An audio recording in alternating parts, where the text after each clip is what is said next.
Olá, bom dia. Oi, gente, bom dia. Tristeza e reflexão. Universitário matou os pais e tirou a própria vida. O casal foi encontrado morto dentro do apartamento da família em Vila Velha. Vendedora baleada em Cariacica fala com o TN1. Ela levou 14 tiros, continua internada e conta o que viveu com o suspeito do crime. Fogo destrói madeireira na Serra. Mais de 20 bombeiros se revezaram no combate às chamas que começaram ontem à noite. Julgamento do assassino do ex-governador Gerson Camata entra no segundo dia. A família de Camata acredita na condenação do réu. Está preso falso motoboy que assaltava mulheres usando mochila de entrega. Exame de DNA comprova. Corpos carbonizados dentro de carro encontrado na Serra eram de casal de Santa Leopoldina. E ainda, Clarinha, a mulher que está em coma há mais de 20 anos em um hospital de Vitória, pode ser o bebê sequestrado em Guarapari em 1976. Esse mistério está perto de ser desvendado. A gente volta rapidinho. Fique com a gente.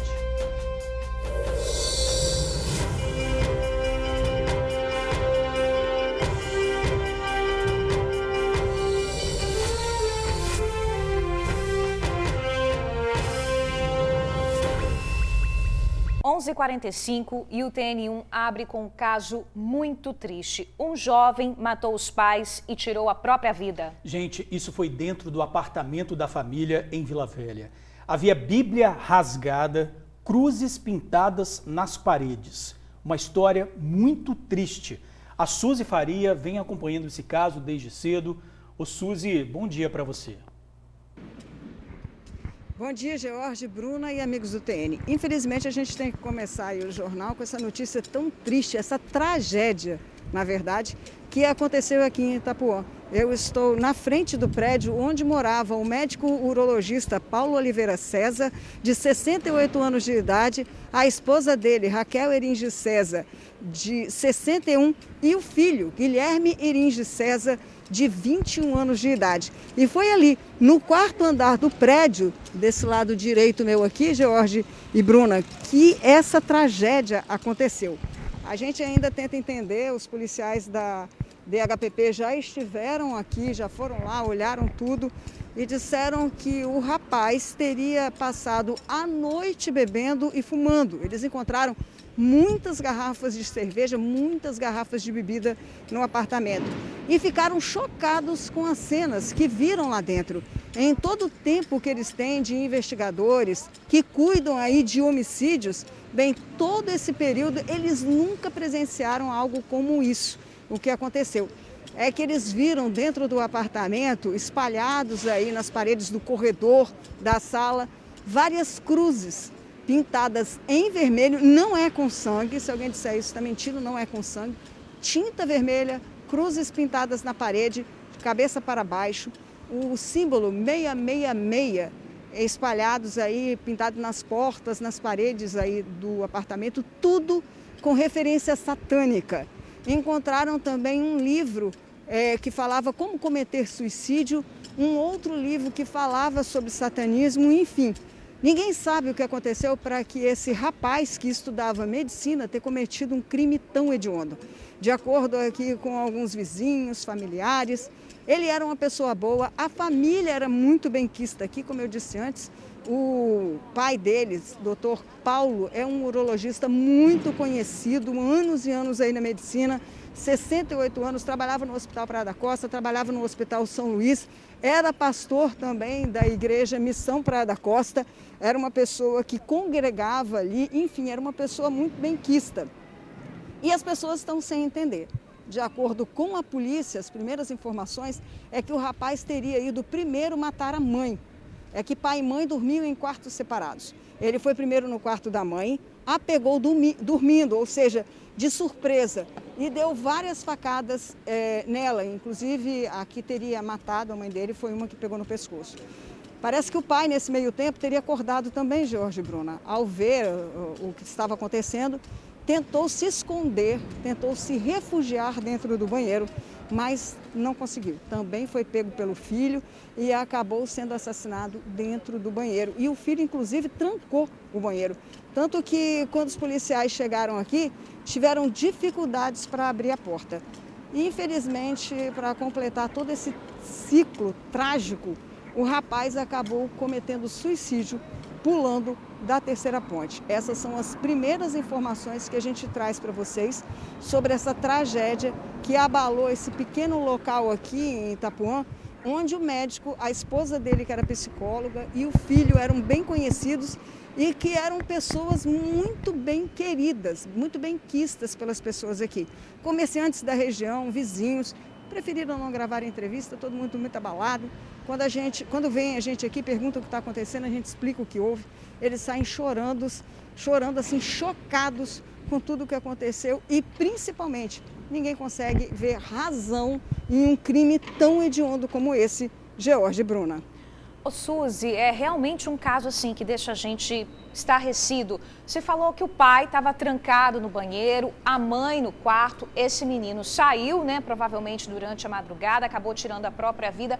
Como que a polícia conseguiu chegar até esse apartamento? Alguém acionou, alguém desconfiou de alguma coisa? Bruna, ele próprio. O próprio autor do crime teria, logo depois de ter cometido esses homicídios, né, esse duplo assassinato, ele chegou a ligar para um parente dele e falou uma única frase, pelo menos foi o que nós soubemos aqui: fiz besteira. E deve ter contado para a família então o que aconteceu. Essa pessoa da família acionou um policial que é amigo deles, dos familiares dele. Esse policial veio até aqui e quando ele conseguiu entrar no apartamento descobriu de que bobagem, né, que o menino tinha falado que fez. Ele então pega o carro da família, o carro do pai dele, e não é mais visto até que pela manhã a polícia foi checar a informação de uma pessoa que teria se suicidado na ponte, checou a placa, né, a primeira coisa que se faz é procurar a vítima pela placa, se identificar, e viu que o carro estava em nome do médico, e era a mesma pessoa que estava morta aqui. Então eles acabaram fazendo essa triangulação, essa ligação entre os crimes e descobriram aos poucos, né, passo a passo, a tragédia que acometeu aí os moradores aqui desse prédio que fica em Itapuã, Vila Velha. Bruna. Suzy, tem duas perguntas para você. Antes de cometer esse crime, ele estava bebendo dentro de casa, não é? Bebendo com música alta. Como é que foi essa situação? E outra também pergunta é a seguinte: ele frequentava essa igreja que os pais dele também frequentavam? Jorge, eu frequento a missão e algumas vezes eu via a família lá. O pastor Paulo, inclusive, pregava em algumas vezes, pregava na escola dominical, tinha uma retórica muito boa, era uma pessoa muito querida ali pelos membros da missão, como também um profissional médico. A família sempre o acompanhava, sempre estava presente.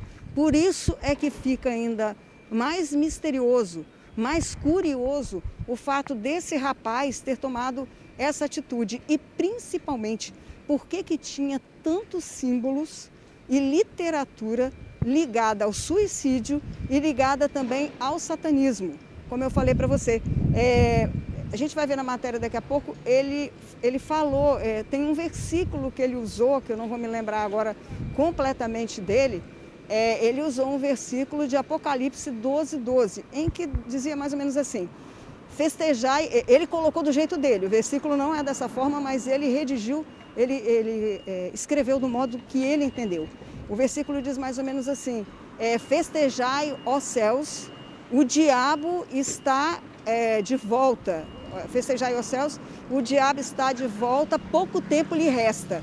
Isso ele escreveu na mesa de centro da sala. E os policiais acharam estranho, porque ele pintou a mesa para depois escrever em vermelho essas frases. Ele rasgou a Bíblia, ele usou a Bíblia para escrever que ele que mandou eu fazer isso, ele me obrigou, como se estivesse fazendo uma referência ao demônio, né?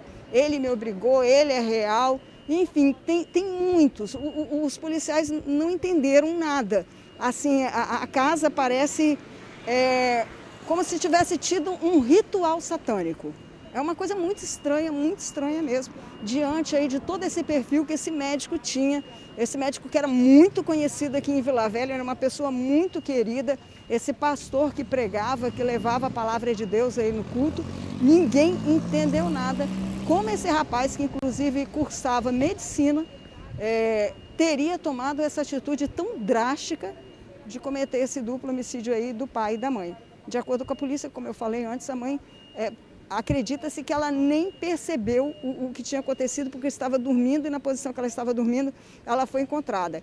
O curioso é que os dois, tanto o pai como a mãe, estavam enrolados em um lençol.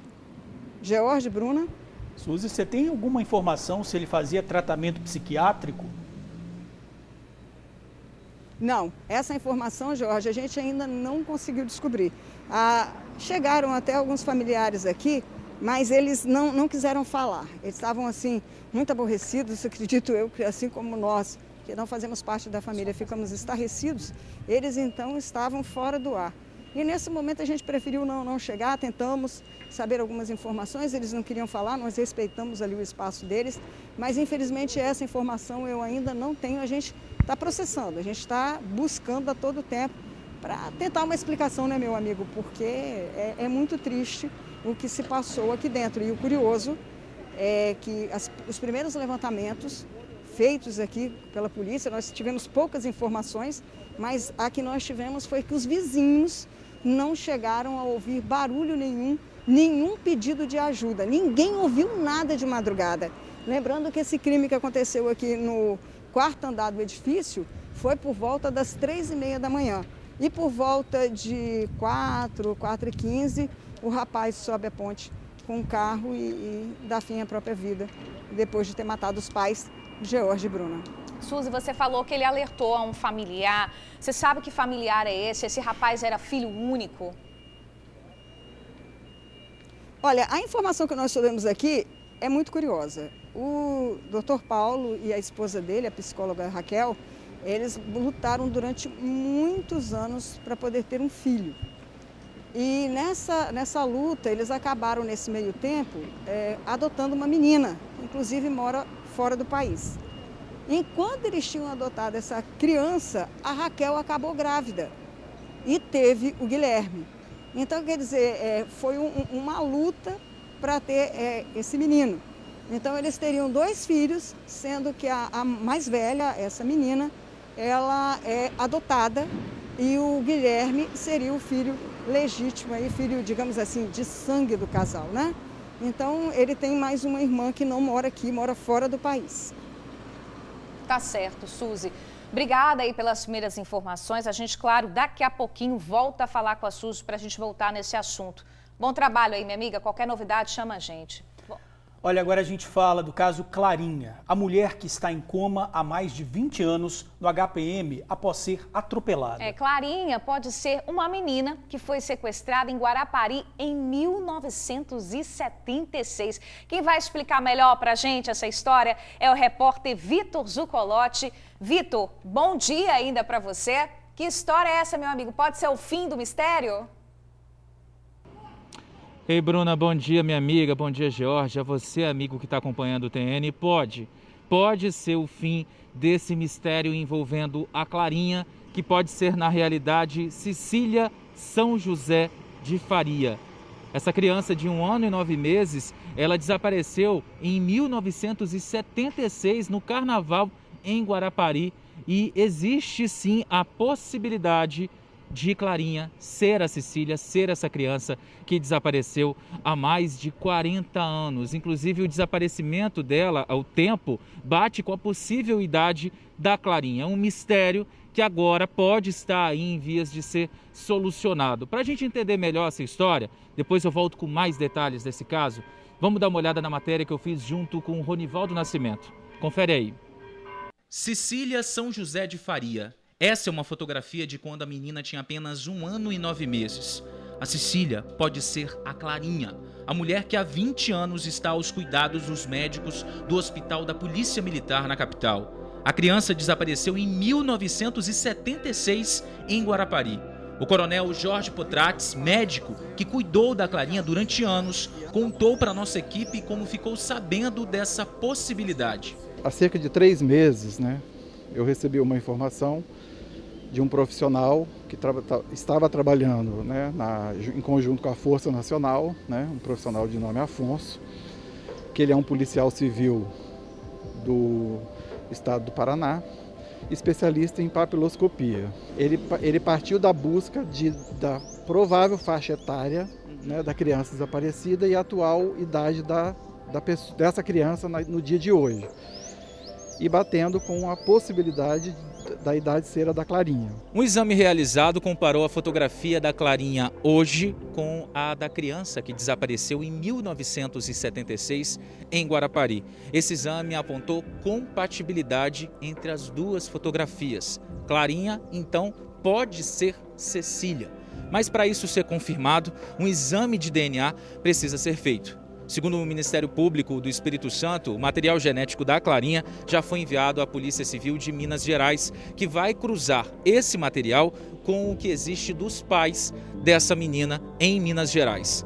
A família é da cidade de Betim, mas infelizmente há 2 meses a mãe faleceu. Agora, é claro, é ficar no aguardo desse resultado para saber se de fato a Clarinha é Cecília. Em março de 2017, a mãe de Cecília, Maria Francisca, fez um apelo ao jornal mineiro O Tempo. Ela pediu para que mulheres perto dos 40 anos no Espírito Santo questionassem se eram adotadas. As meninas adotadas do Espírito Santo, que estejam com 42 anos mais ou menos, que falam com seus pais adotivos, de onde foi que elas foram adotadas, em que circunstância, em que estado, em que país. Na matéria vinculada no site, a família mostra a última foto da criança. A irmã também fez um apelo na ocasião. Nossa esperança mesmo, né? Dessas pessoas que estão nessa faixa etária, de se indagarem mesmo. Será que eu sou filha mesmo desse casal que está aqui? Será que eu pareço de verdade? E procurar a delegacia de Belo Horizonte para fazer o teste de DNA. Porque os meus pais já têm esse registro de DNA nos arquivos do Estado, da polícia, né, do Estado. E é só essa pessoa chegar na polícia e pedir para fazer esse teste de DNA que eles vão comparar. Porque realmente é importante. A minha mãe e meu pai, a esperança deles é encontrá-la. Enquanto a família fazia o apelo em Betim, Minas Gerais, na capital capixaba, uma mulher não identificada estava há 17 anos internada no hospital HPM. Em 2000, na época com prováveis 20 anos, ela foi atropelada no centro de Vitória. O desejo do coronel, que cuidou e ainda cuida da Clarinha, é que essa história tenha um final feliz, ao menos ter certeza de quem é a paciente. Caso a identidade seja confirmada, a história não termina por aí. Durante esses 20 anos, depois do desaparecimento e antes do acidente, quem ficou com Clarinha? Nesses anos todos, sempre desejei encontrar a família dela, nunca desisti disso. Há uma esperança agora que essa situação com essa criança de Guarapari, né, desaparecida, seja ela, e eu espero sinceramente que se positive.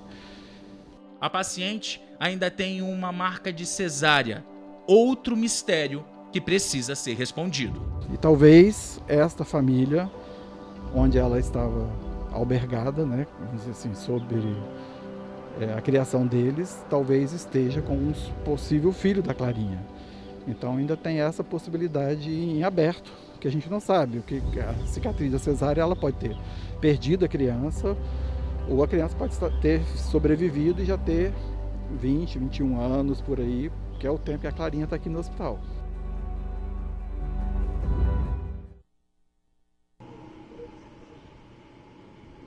Pois é, gente, que história, né? Que situação. Agora eu vou contar um pouquinho para vocês sobre a história da Cecília. A Cecília, essa criança de 1 ano e 9 meses, ela desapareceu no carnaval de 1976 em Guarapari. A família tinha chegado no dia 1º, aí no dia 2, depois de ter ido à praia, ela e o irmão de 3 anos de idade estavam brincando de bola. Eles estavam num acampamento, num condomínio. Nisso eles jogaram a bola foi para a direção da cozinha. A Cecília, com quase 2 anos de idade, foi pegar a bola. A partir daí, a família não encontrou mais ela. E ficou, lógico, né, muito preocupado com o que tinha acontecido. E desde então, ela está desaparecida há mais de 40 anos. Na época, inclusive, assim que ficou sabendo do que aconteceu, a mãe, a dona Maria Francisca, que era advogada, ela chegou a entrar em contato com o delegado da cidade de Guarapari, que disse que não poderia fazer nada, que não podia assustar os turistas, porque eles estavam em alta temporada. Olha só, Ele simplesmente, né, não se preocupou com esse desespero dessa mãe. A família também acredita que uma Kombi branca que estava estacionada em frente a esse condomínio em 1976 possa ter sido o veículo utilizado para poder sequestrar a Cecília, mas ainda não se sabe, né, se houve mesmo um sequestro. Essa história ainda tem que ser resolvida para a gente entender de fato o que aconteceu. Na época também um avô chegou a fazer vários santinhos, panfletos, né, com a foto da bebê para ver se conseguiam encontrá-la. Até um avião foi utilizado para espalhar as fotos, as fotografias lá na cidade, mas esse caso ainda continua em aberto. E agora é que a gente vai saber se a Clarinha, que está aqui no HPM, é a Cecília. Uma história que chama bastante atenção. Segundo o MP, a gente tem uma nota aqui, né, como eu falei também na passagem da matéria, o MP já enviou material genético da Clarinha para a Polícia Civil de Minas Gerais para comparação aí entre os perfis genéticos e nesse momento está aguardando o resultado dos procedimentos adotados pela Polícia Civil lá de Minas Gerais. A gente vai ficar no aguardo para saber o que aconteceu. E se confirmado, se a Clarinha for de fato Cecília, nesse tempo todo aí que ela ficou desaparecida, do desaparecimento até antes do acidente, cerca de 20 anos, quem é que estava com ela? Onde ela estava? Depois que aconteceu o acidente, se ela estava mesmo com alguma família, por que essa família ou as pessoas que conheciam não foram reconhecer a Clarinha? Existe então a possibilidade de um rapto ter acontecido mesmo? Outra questão, cadê a criança, o bebê que a Clarinha teve? Porque ela tem uma marca de cesárea. Será que está com essa família? São questionamentos que a gente vai saber ao longo dessa história, mas é claro, uma coisa de cada vez, né? Bruna, George, agora fica no aguardo para saber se a gente consegue aí desvendar o mistério da Clarinha. Deus queira que logo, logo a gente consiga saber essa resposta. E é claro, você vai conferir aqui na TV Tribuna SBT. É isso, George, Bruna.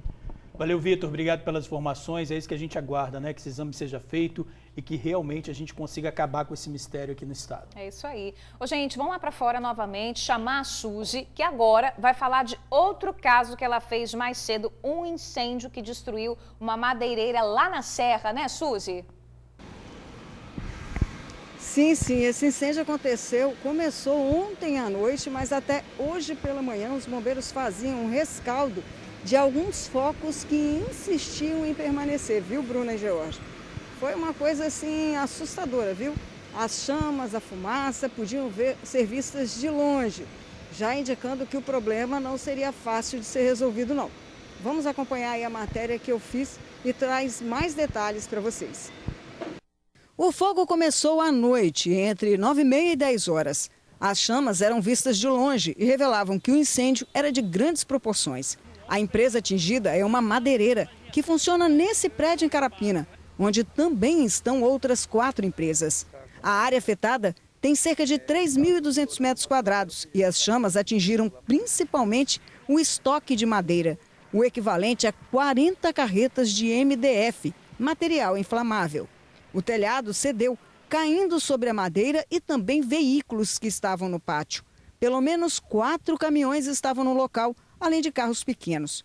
Tudo foi consumido pelas chamas. Nem o muro que separa a madeireira e o posto de molas resistiu.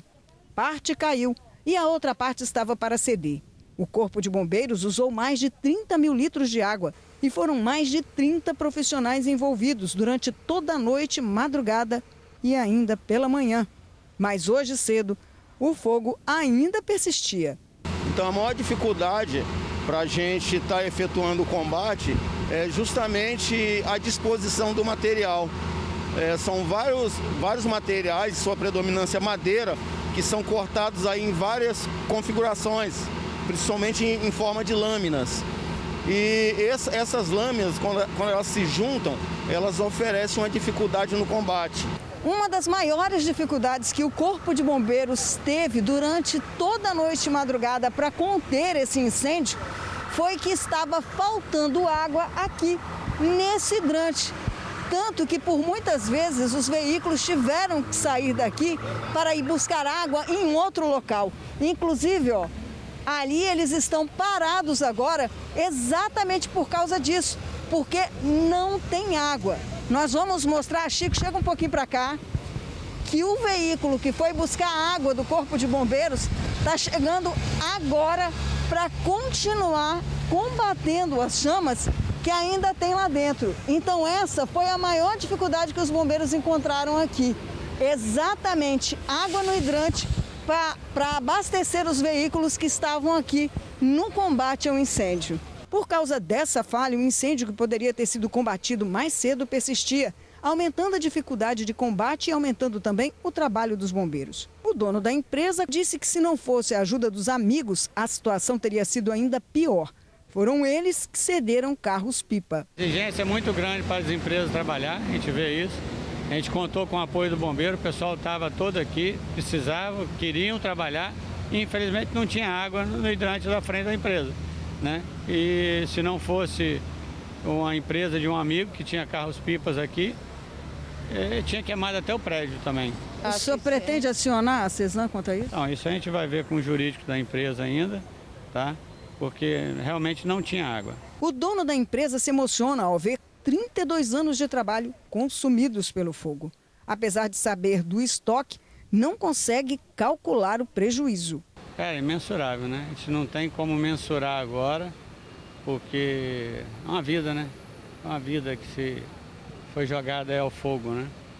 Mas vamos levantar isso, né? Em breve a gente deve levantar isso para saber qual foi o prejuízo total, mas não foi pequeno, né? Foi muito grande. É muito triste, né? Você vê um sonho, né? Se desmanchando, né? Doloroso.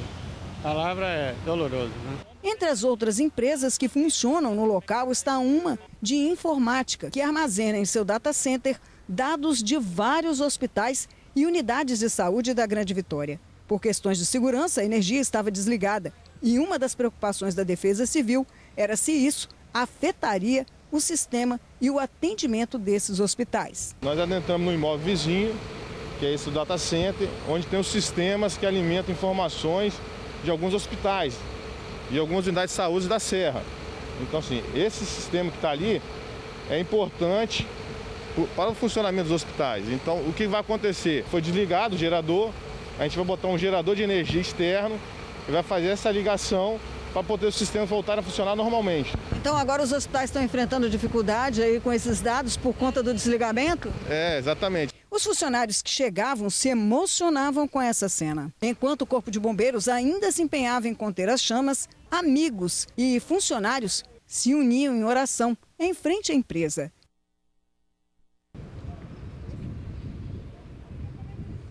Jorge, Bruna, nós recebemos aqui, a gente procurou saber da Cesan por que aquele hidrante estava vazio. Recebemos uma nota, uma informação da Cesan dizendo o seguinte, que a empresa chegou a ajudar os bombeiros nesse combate, fornecendo 2 carros-pipas, cerca de 60 mil litros de água para fazer esse combate ali. Os bombeiros me disseram que eles gastaram cerca de 30 mil de 10 horas da noite até hoje pela manhã. 30 mil litros de água, né?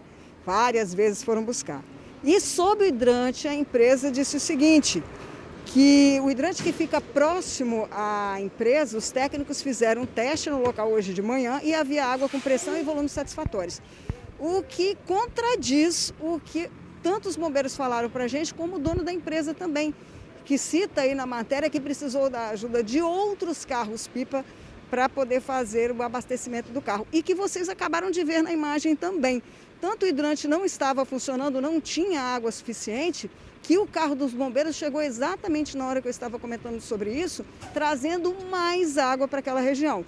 O dono da empresa até chegou a comentar com a gente que se não fossem essas pessoas, e o bombeiro também falou, o chefe que estava lá, se não fossem as outras pessoas com carros-pipa que dessem apoio de forma espontânea, o fogo poderia ter sido alastrado até para as empresas laterais. Em uma delas, um material que era usado para poder fazer ajuste de molas de caminhões, usava hidrogênio, nitrogênio, propileno, todas as botijas estavam lá próximas e caso tivesse o fogo pego nesse galpão, poderia inclusive ter explodido ali o local. Então fica aí a nota da Cesan e também a fala do proprietário do galpão e também dos bombeiros sobre essa questão do hidrante que precisa ser levado a sério. George, Bruna. Sem dúvidas, né? Mais de 10 horas de combate aí, incêndio. Suzy, obrigada pelas informações. Daqui a pouquinho você está de volta com a gente, minha amiga. Gente, um falso motoboy foi detido na noite desta terça-feira. Ele sempre agia usando a mochila de entrega de um aplicativo, olha só, hein? Pois é, e o rapaz ainda escolhia sempre as mesmas vítimas, tá? Mulheres que estivessem sozinhas. As câmeras flagraram alguns crimes. Entregador de mentirinha. Esse era o verdadeiro trabalho desse motociclista que roubava na Grande Goiabeiras e bairro República. No vídeo, dá para ver o momento exato em que ele passa pilotando a moto e nas costas uma bolsa de entrega por aplicativo. Para do lado de uma mulher que está andando na rua. Tenta puxar a bolsa, mas a vítima corre pela calçada. O bandido também sobe na calçada, ainda pilotando a moto, e vai atrás da mulher. Em outro endereço, ele teve a mesma audácia. Subiu na calçada, puxou o celular da mão de uma jovem que estava na frente da escola e fugiu. Ela fica sem reação. Esse aqui é um dos endereços em que o falso entregador fez uma das vítimas que aparece no vídeo.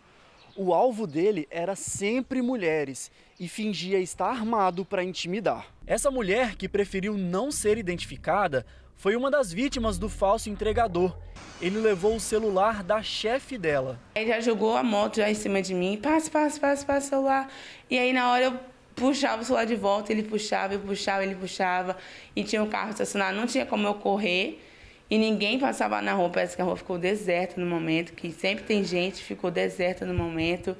Aí, na hora que ele levantou, tirou a mão do guidão da moto, botou na cintura e eu vi um volume preto, aí eu fiquei receosa se pudesse uma arma, o que fosse, aí eu fui e soltei o celular. A ousadia do bandido é sempre a mesma. Assaltos feitos à luz do dia e de forma muito ágil. Ele virou ainda para trás de ousadia e falou assim, quem manda ficar com o celular na rua? Essa outra mulher é a chefe que teve o celular roubado pelo assaltante.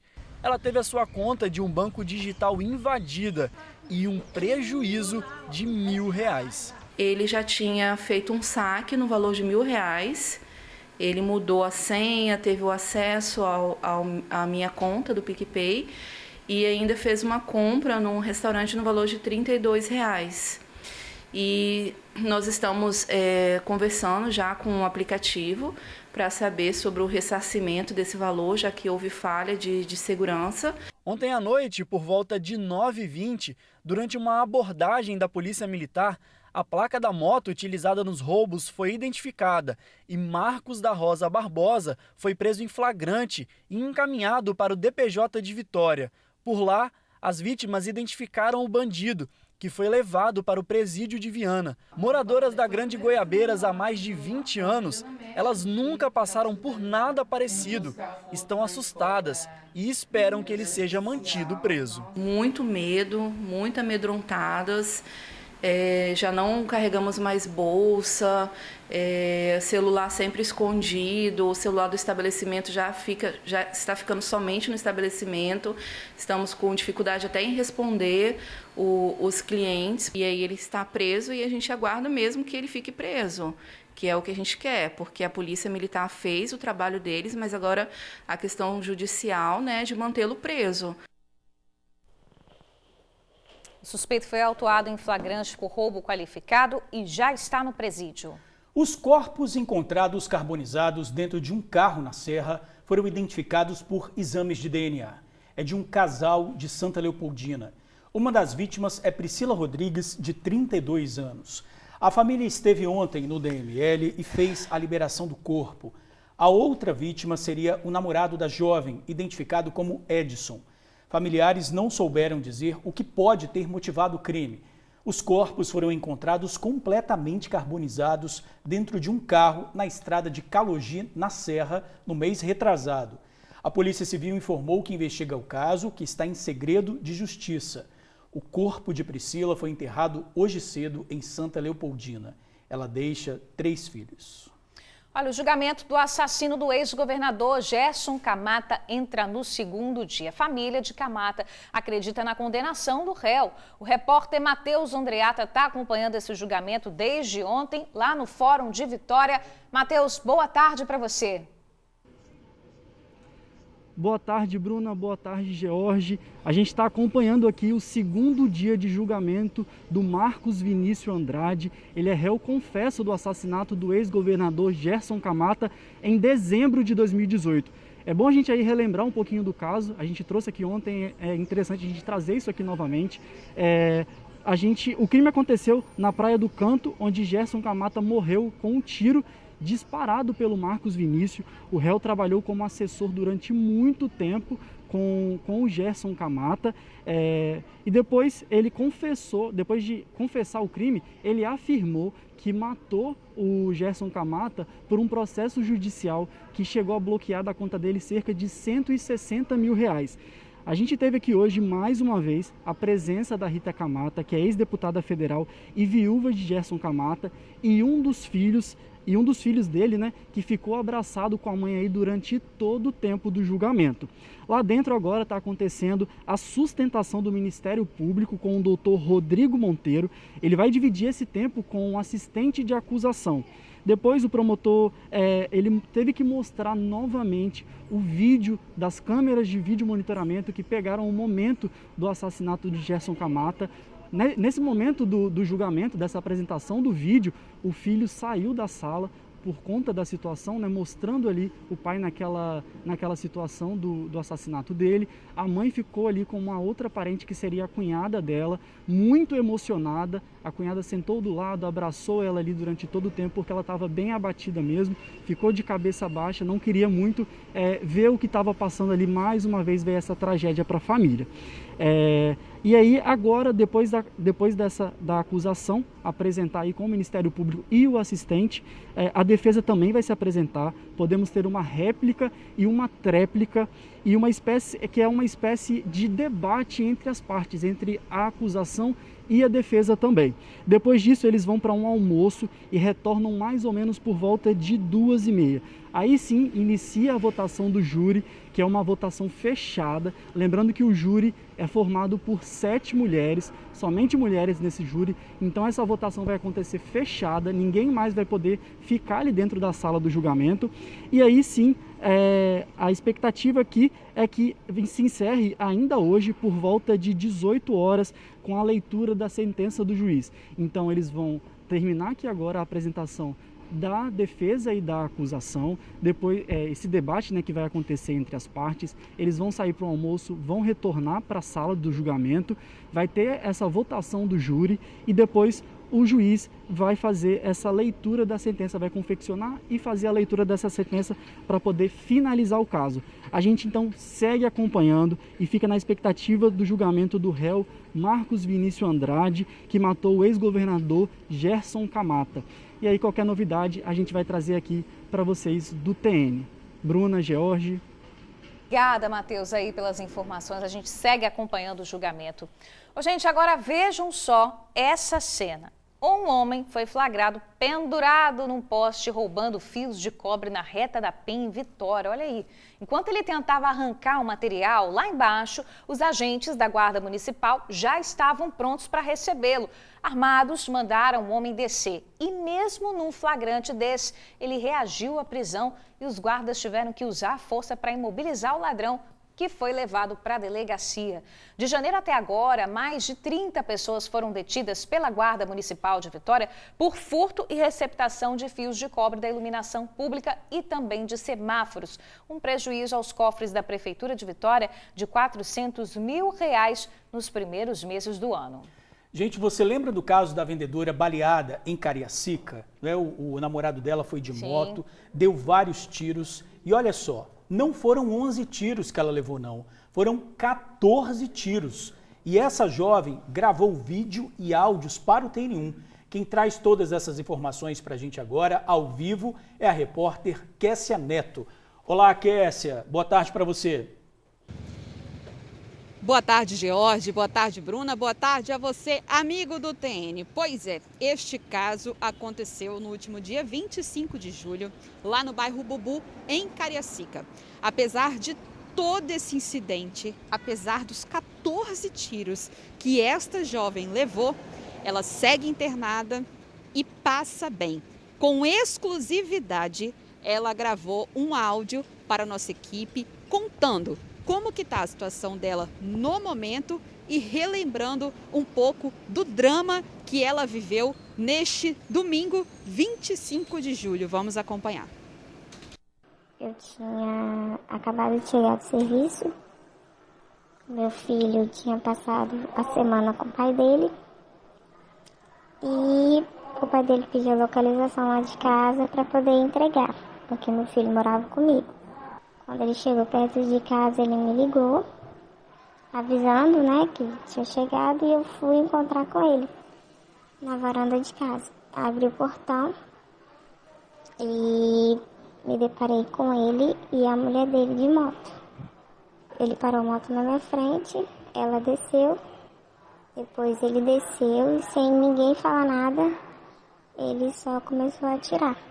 Foi desesperador, foi algo que eu nunca imaginei passar na minha vida.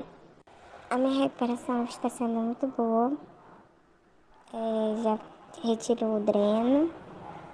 O que incomoda agora, né, e o que causa bastante dor é a perna, né, onde o fêmur foi quebrado. Eu ainda tenho que passar por 3 cirurgias dos dedos, né, que eu quebrei um dedo em cada mão, e a perna, o fêmur, né. Provavelmente semana que vem eu vou fazer a cirurgia. Querendo ou não, né, a gente sofre. E ele tá solto, né? Tá curtindo, tá saindo. Pois é, vocês puderam acompanhar aí o relato dessa jovem vendedora de 22 anos que foi baleada com 14 tiros. O principal suspeito dessa tentativa de homicídio é o ex-companheiro desta vítima.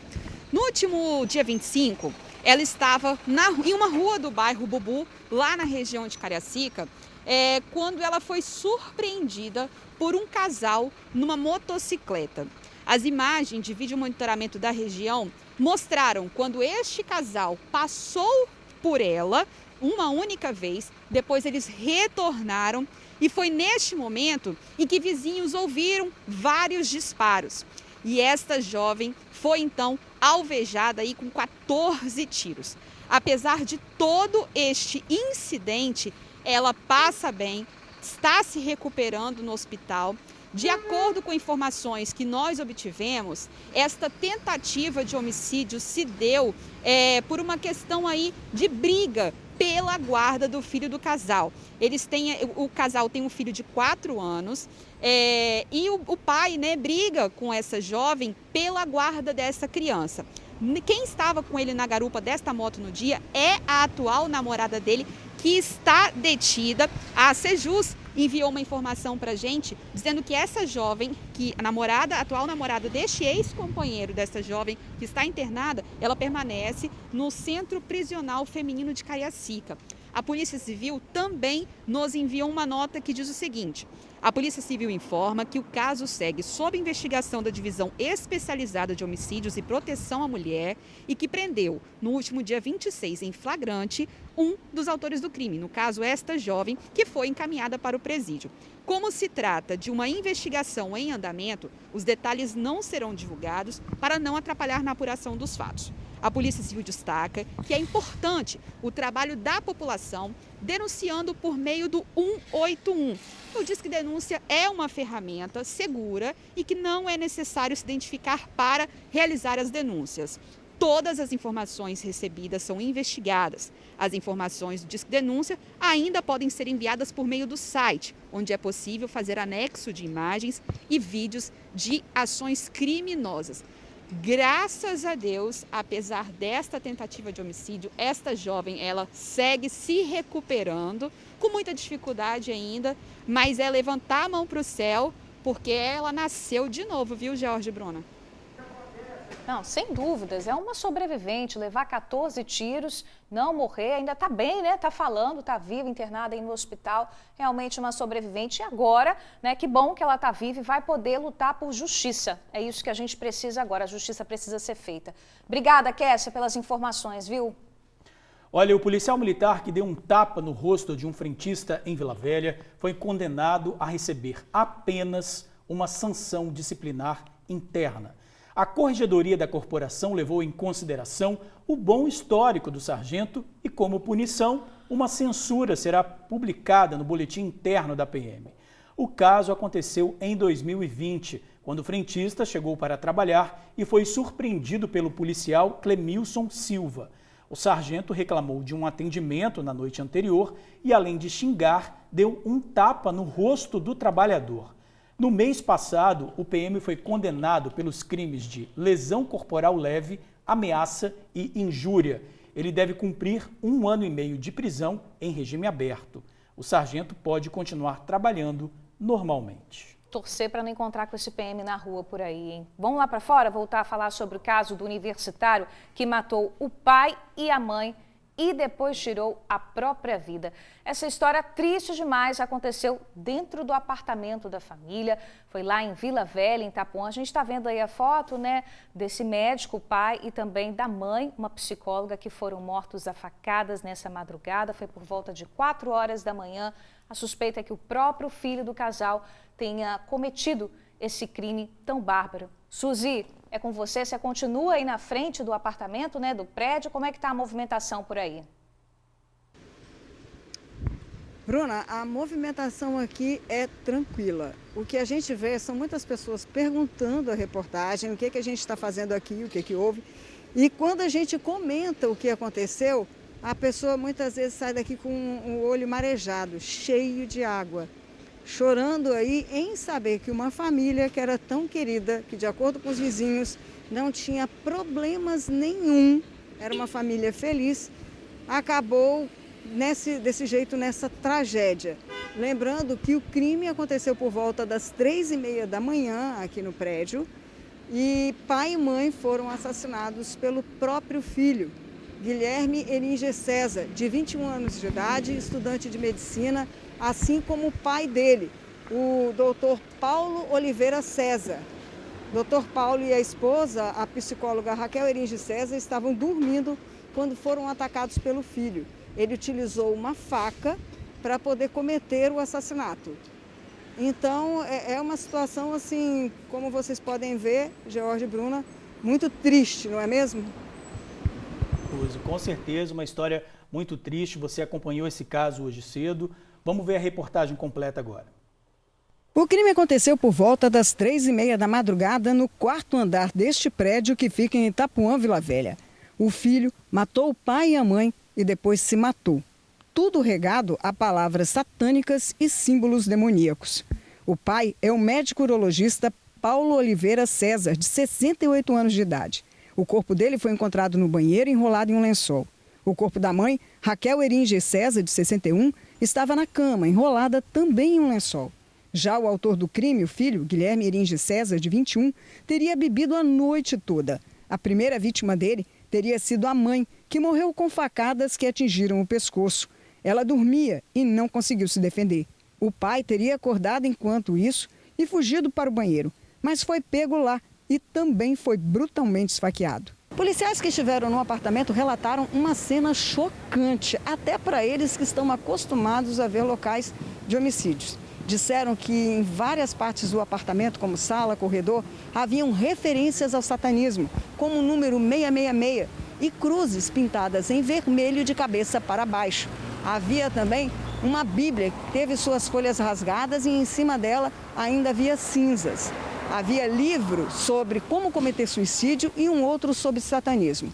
O que chamou a atenção foi uma frase escrita na mesinha de centro. Ela faz referência ao livro de Apocalipse, no versículo 12:12, que, resumidamente, de acordo com o que está escrito lá, dizia o seguinte: festejai, ó céus, o diabo desceu até vós, pouco tempo lhe resta.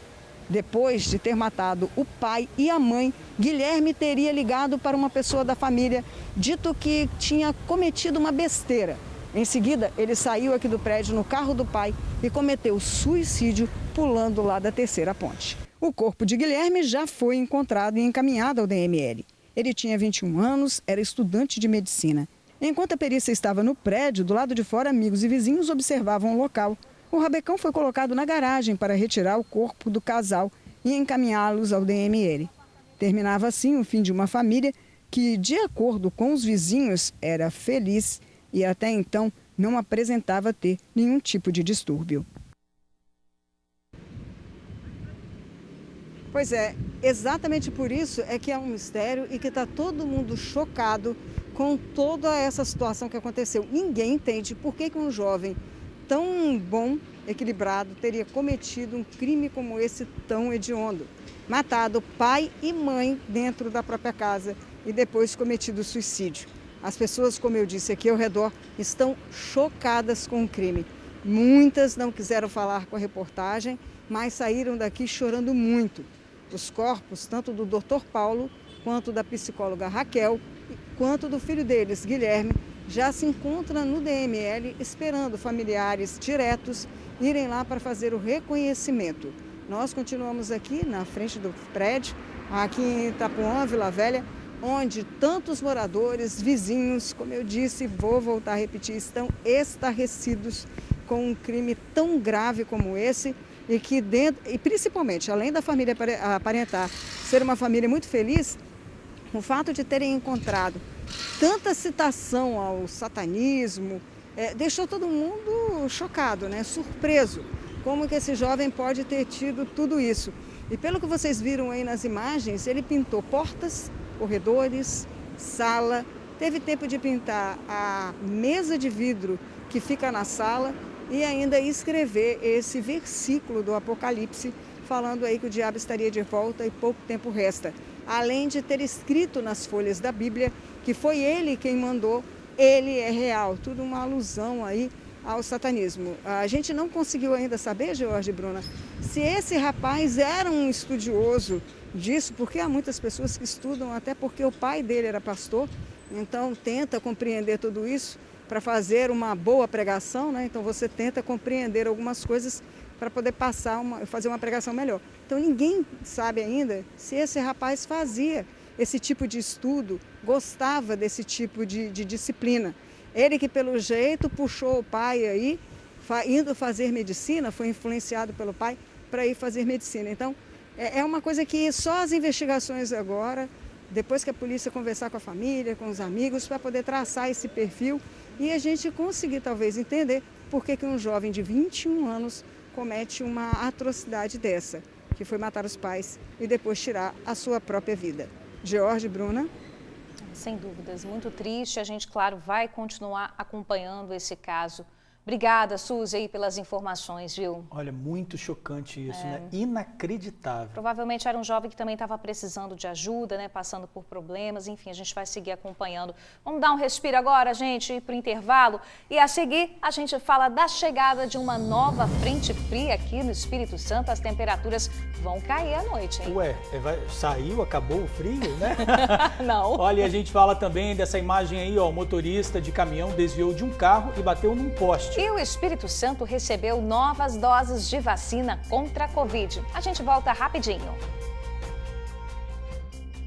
Teve acidente na Avenida Beira Mar, em Vitória. O motorista do caminhão contou que passava por esse trecho da avenida quando o sinal ficou amarelo para ele e um carro de passeio que estava na frente parou de repente. Para não bater na traseira do veículo, o motorista do caminhão teve que subir no canteiro central. Ele acabou batendo em um poste e parte da lateral do caminhão ficou destruída. O veículo estava carregado de terra. Até a chegada do guincho, o trânsito ficou em duas pistas nas duas faixas da avenida. Vamos falar do coronavírus, da pandemia aqui no estado, atualizar os dados, os números. Nas últimas 24 horas, o Espírito Santo registrou 14 mortes pela doença. No total, nosso painel está aí atualizado, são 11.926 óbitos e mais de 544 mil casos confirmados. Vamos falar agora sobre a vacinação, né? A imunização. Até agora, mais de 1.980.000 primeiras doses foram aplicadas. 863.390 pessoas foram imunizadas com a segunda dose. Chegou informação para a gente aqui agora há pouco que o estado recebeu mais de 20 mil doses da vacina Coronavac. As doses chegaram, tá aí as imagens, agora há pouco, no aeroporto de Vitória. Ao todo são 21.200 doses da Coronavac. Que bom, né? Vamos reforçar a imunização. Quem sabe minha dose não tá ali, hein? Tá chegando, com certeza. Agora você consegue marcar, né? É verdade, tomara. Falando nisso, Bruno, até a metade do mês, mais de 70% da população adulta capixaba deve estar vacinada contra a Covid. Você é adulta, também deve entrar nessa porcentagem e se conseguir marcar, né? Se Deus quiser, né? O que eu espero. O estado vai receber, gente, o maior lote de imunizantes, 500 mil de doses. O anúncio aconteceu durante a coletiva de imprensa da Secretaria Estadual de Saúde. A expectativa é receber essas doses com regularidade, 2 remessas por semana. Devemos ter, por semana, pelo menos 2 grandes envios de vacinas aos estados brasileiros. Lembrando que o Espírito Santo recebe aproximadamente 2% do número total de doses anunciadas pelo Ministério da Saúde a todo o Brasil. Com 500 mil de vacinas até o dia 15 de agosto, a expectativa é chegar a mais de 70% da população vacinada e começar a aplicação em pessoas a partir dos 18 anos. Nós esperamos ainda este mês iniciar a vacinação da população com mais de 18 anos e acreditamos que, concluindo a vacinação das pessoas com mais de 18 anos, o correto dentro do PNI seria adotar a continuidade das demais faixas etárias pediátricas com a vacina da Pfizer ou com a possibilidade de, sendo autorizada a aplicação da vacina da Sinovac, a Coronavac produzida pelo Butantan, avançar inclusive em crianças no nosso país ainda este ano. Continuando no assunto, mais de 60 mil ainda não completaram o esquema vacinal. Para evitar o represamento de imunizantes, a SES estuda a possibilidade da D2 virar D1. No entanto, a nossa estratégia até o presente momento está focada em mobilizar as pessoas que não completaram o seu esquema vacinal, que possam procurar o serviço de saúde e atualizarem seu esquema.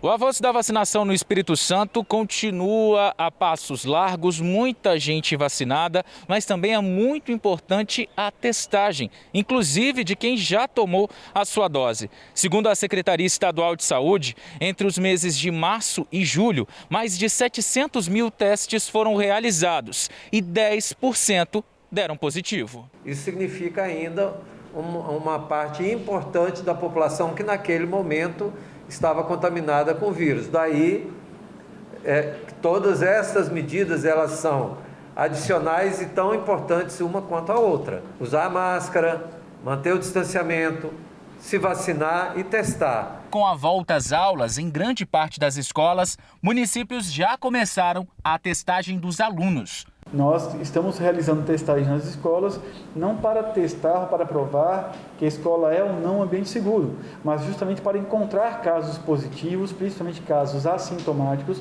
que de transmissão comunitária, retirar esses casos, garantir o isolamento, a testagem de contatos e garantir ainda mais o reforço de um ambiente escolar seguro para trabalhadores e estudantes no estado do Espírito Santo. Já começou o aniversário da Casa do Biscoito, são 17 anos e quem ganha o presente é você. A cada R$20 em compras, você ganha um cupom para concorrer aos prêmios. São 80 mil em prêmios. Veja o regulamento. Serão 100 cartões na função débito da Casa do Biscoito com R$600 para gastar como quiser. E mais R$200 em vale compras para você comprar seus produtos preferidos em uma de nossas lojas mais próximas. Veja mais, roda o VT. É aniversário da Casa do Biscoito. Já são 17 anos e quem ganha o presente é você. A cada R$20 em compras você ganha um cupom e concorre a prêmios. São 80 mil em prêmios. Veja o regulamento. Pelinha People, 99 centavos. Peoplezitos 3 por R$2,50. Cookies Visconti 4 por R$5. Pipoca Frank 40 gramas 3 por R$2. Recheado Balduco 4 por R$5. Biscoito de polvilho Líder de Minas 99 centavos. Aniversário Casa do Biscoito. Aqui quem ganha o presente é você. E a loja tá linda, né? Aniversário Casa do Biscoito. Concorra até 80 mil em prêmios. Quarta-feira, 4 de agosto. Veja os destaques do jornal A Tribuna.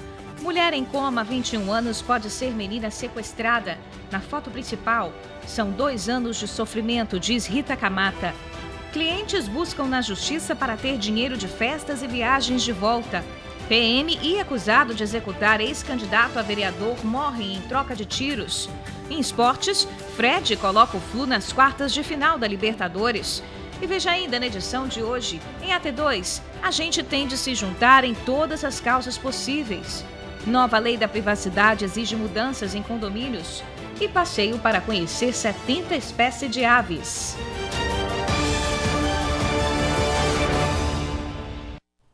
Olha, a gente vai falar agora da chegada de uma nova frente fria, mas a que está aqui, para mim, né? pelo menos, não saiu. Para você saiu? Para mim também não. Você aí de casa também ainda estava sentindo muito frio, né? Principalmente à noite. Olha só, falando dessa nova frente fria, o capixaba pode se preparar, porque junto com ela, dessa vez, vem aumento de nuvens e a chuva deve cair em alguns momentos no estado, inclusive na Grande Vitória. Essa é a diferença. Frio com chuva aí também não dá. Pois é, ninguém merece, porque agora tá chuva, mas tá aí, ó. O sol tá aberto, o céu sem nuvem. As temperaturas, gente, devem ficar entre 14 e 24 graus. À noite deve esfriar ainda mais. Nas regiões sul e serrana, os termômetros podem chegar a apenas 8 graus. Misericórdia, hein? Tá frio, tá ficando mais frio ainda. Onde a gente vai parar com isso? Exatamente. Tem que se agasalhar, tem que se proteger. Hora de encerrar o TN1 de Acabou. hoje. Acabou, gente. Bora almoçar, a gente fica por aqui, mas esperamos vocês amanhã, tá bom? Valeu, gente. Obrigado pela companhia de sempre. Até amanhã. Tchau, tchau.